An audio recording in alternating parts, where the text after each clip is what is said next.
sure that it's not super noisy in the room, be it with a fan or air conditioning.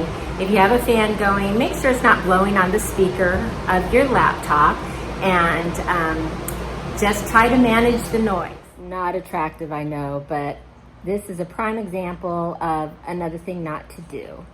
Don't lay back on your couch and make us look up your nose. Enough said. Light source is really important.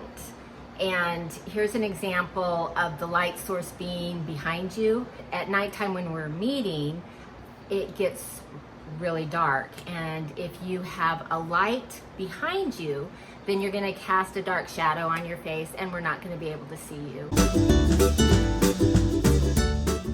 It's important to have your laptop raised so that you're looking this way, because you can adjust your lid if it's a little high, and you can find boxes, books, anything to raise your laptop. So when you're talking, we're this way, but it's going to be standing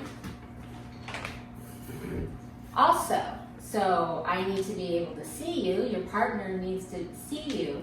So this way, it's still a good angle for you. While we're talking, you can have it here, and then when you get up, because I will have you stand up to work on scenes, then you can have another station set up so you can put your laptop up, and then you can work in front of the camera.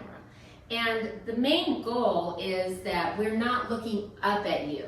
Whatever you can do to set up your station so that either it's one place where it's high enough, or you can have two places, that'll be great for our Zoom class time.